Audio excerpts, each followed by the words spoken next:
मुखबिर पार्टी का मुझे ये नहीं समझ आता, इन्होंने घर में ही सारी पार्टी को बना रखा है, क्योंकि इन्हें पता है अगर ये राज घर से बाहर जाएगा तो कश्मीरी अवेयर हो जाएंगे कि हमें किसने मारा, हमें किसने कटवाया, हम पे पैलेट किसने चलाए और हमें मरगुजारों के कब्रिस्तानों की नजर किसने किया। आज इस कौम को समझना चाहिए। अस्सलाम वालेकुम, मीर आरिफ आपके सामने। मुझे आज एक बात समझ नहीं आ रही, सियासत को बना क्या दिया लोग।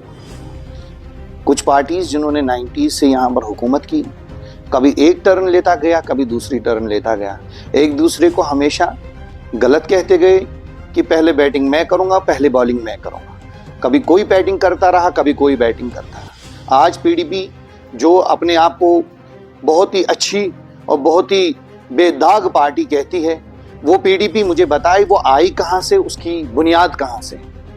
वो बुनियाद सेंटर से डाली गई या वो बुनियाद कश्मीरियों ने डाली? क्या होम मिनिस्टर उसे कश्मीरियों ने बनाया या उसे किसी और ने पीछे से होम मिनिस्टर बना के भेजा?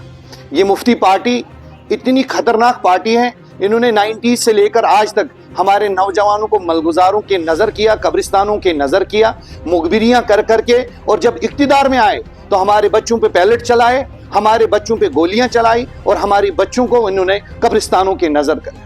और उसके बाद जैसे ही इख्तिदार से हट जाते हैं, उसके बाद ये पागल इंसान की तरह चीखने चिल्लाने लग जाते हैं। पहले तो मुझे इनके बारे में एक बात समझ नहीं आती है।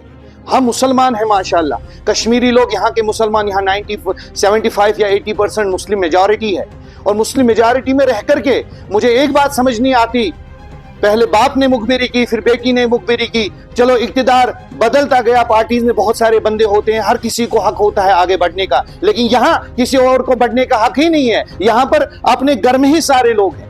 ये नहीं समझ आता, इन्होंने घर में ही सारी पार्टी को बना रखा है, क्योंकि इन्हें पता है अगर ये राज घर से बाहर जाएगा तो कश्मीरी अवेयर हो जाएंगे कि हमें किसने मारा, हमें किसने कटवाया, हम पे पैलेट किसने चलाए और हमें मरगुजारों के कब्रिस्तानों के नजर किसने किया। आज इस कौम को समझना चाहिए। अगर मुफ्ती सईद मिनिस्टर थे, महबूबा मुफ्ती उसकी बेटी, जावेद शेख जावेद की बेटियां भी मुफ्ती हो गई। क्या हम इस्लाम नहीं जानते हैं? क्या आपको या हमारी कौम को, मुसलमान कौम को ये नहीं पता है कि रसूलुल्लाह सल्लल्लाहु अलैहि वसल्लम ने फरमाया कि अगर कोई मुसलमान अपना नाम, अपने बाप का नाम, अपनी निस्बत, अपने सरनेम अगर इस जात बदलाओ सो जात बदलाउन कूतह गुनाह क़यामत कमिना वतन कशीर हिंदन सारी मुफ्तियानी किरामन छुस बह वनान यम यमन सतन वथान तो बेहवान यम यमन सतन अथवास करान तम मुफ्तियानी किराम क्या फतवा कड़ान कि आज हेक इल्तिजा मुफ्ती ते इर्तिका मुफ्ती लिखित के वो मुफ्ती नहीं लिख सकते। वो शेख जावेद की बेटियां हैं, वो अगर मुफ्ती लिखते हैं तो अपने बाप की नस्ल को काट देती हैं। जिस बाप की वो बेटियां हैं जिनका उनका सरनेम होना चाहिए, जो घर अपना सरनेम नहीं दे सकता वो कश्मीर को खाक दे सकते हैं, वो कश्मीर को देख सकते हैं, जेल दे सकते हैं, मुखबिरी कर सकते हैं। इन्होंने मुखबिरी की, यासीन मलिक को जेल में डाला। आज यासीन मलिक साहब का ये रोना रो रहे हैं, आज ये एलजी साहब के पास और होम मिनिस्ट्री में लेटर लिख रहे हैं, आज ये रिक्वेस्ट करें इसको छोड़ो। यासीन मलिक को आइडेंटिफाई कौन कर रहा है कोर्ट में? यासीन मलिक को इस हालत तक पहुंचाया किसने? ये लोग, ये कश्मीरियों को समझना चाहिए। ये समझुन पे सनिस कौमस यम बर गोड जेलन मज तम पत रचक रोपये त्रान जेलों मज यल और यमिस लीडरस ने पूछ सह वातनोक फांसी कूटिस तान। इनकी बहन रुबिया सईद आइडेंटिफाई करने जाती है कोर्टों में।